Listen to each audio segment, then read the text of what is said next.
Cái gọi là cái chết đen trong truyền thuyết rốt cuộc đáng sợ đến mức nào?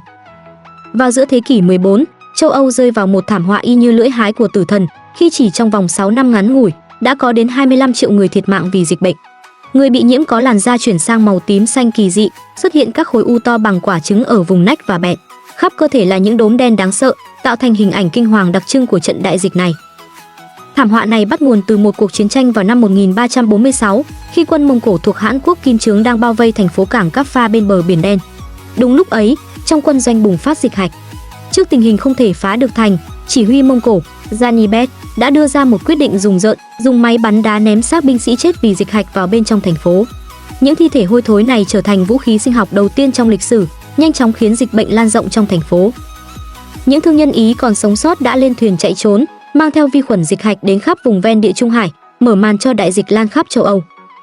Khi ấy, châu Âu đang chìm trong thời kỳ Trung Cổ tăm tối.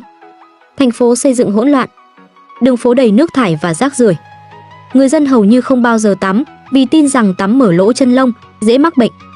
Giáo hội thậm chí còn rao giảng rằng không tắm là biểu hiện của sự thuần khiết.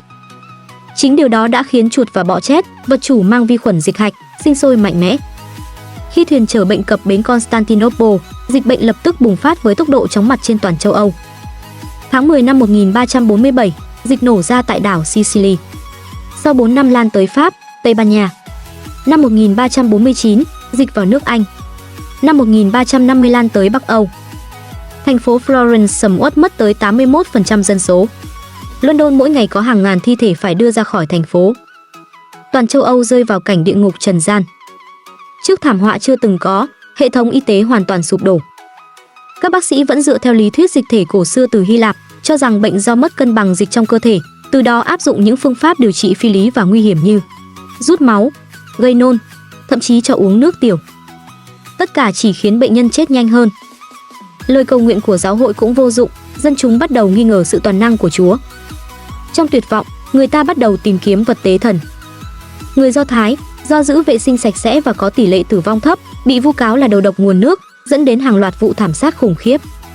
Ví dụ, năm 1349 tại Đức, chỉ trong một ngày, 6.000 người Do Thái bị giết. Các hành vi tương tự diễn ra khắp châu Âu. Tuy nhiên, trong cơn hoạn nạn, vẫn có những người dũng cảm đứng lên.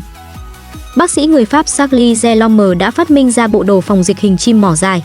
Bộ đồ gồm áo choàng đen bằng vải phủ sáp, găng tay da, gậy gỗ để tránh tiếp xúc trực tiếp với bệnh nhân, mặt nạ mỏ chim chứa long não, bạc hà và các loại thảo mộc thơm giúp lọc không khí. Mặc dù trình độ y học còn thô sơ, nhưng những bác sĩ mỏ chim này vẫn dũng cảm xông pha tuyến đầu, đi từng nhà khám bệnh, cố gắng chữa trị bằng các phương pháp thời ấy như rút máu, trích mủ khối u hay thậm chí dùng lưu huỳnh.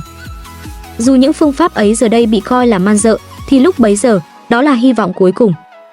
Nhiều bác sĩ nhiễm bệnh rồi qua đời, nhưng họ vẫn không rời bỏ bệnh nhân, trở thành những chiến binh ánh sáng trong thời kỳ đen tối. Cái chết đen không chỉ mang đến cái chết, mà còn khơi mào những biến đổi xã hội sâu sắc. Khi 1/3 dân số châu Âu biến mất, lao động thiếu hụt trầm trọng, khiến chế độ phong kiến tan rã. Người lao động còn sống được trả lương cao hơn và có nhiều tự do hơn, tăng tốc sự hình thành của chủ nghĩa tư bản. Sự sụp đổ của niềm tin tôn giáo đã mở đường cho chủ nghĩa nhân văn nổi lên, đặt nền tảng cho phong trào phục hưng. Cùng lúc, ý thức về vệ sinh công cộng cũng thức tỉnh. Tại Nuremberg, Đức và các thành phố khác, người ta bắt đầu xây dựng hệ thống xử lý rác, cống thoát nước, nhà tắm công cộng, những bước đầu tiên cho y tế hiện đại. Mãi đến thế kỷ 19, các nhà khoa học mới phân lập được vi khuẩn dịch hạch và xác nhận bọ chét là vật trung gian truyền bệnh. Thế kỷ 20, sự ra đời của kháng sinh mới giúp kiểm soát hoàn toàn bệnh dịch hạch. Dẫu vậy, hình ảnh những bác sĩ mỏ chim, dấn thân giữa hiểm nguy để cứu người, mãi mãi được khắc ghi trong lịch sử nhân loại chống lại dịch bệnh. Lịch sử của cái chết đen nhắc nhở chúng ta rằng, tiến bộ văn minh luôn phải đánh đổi bằng những đau thương, và chính lòng dũng cảm, trí tuệ trong lúc nguy nan sẽ dẫn lối cho nhân loại đến một tương lai sáng sủa hơn. Đăng ký kênh để biết thêm nhiều kiến thức hữu ích nữa nhé!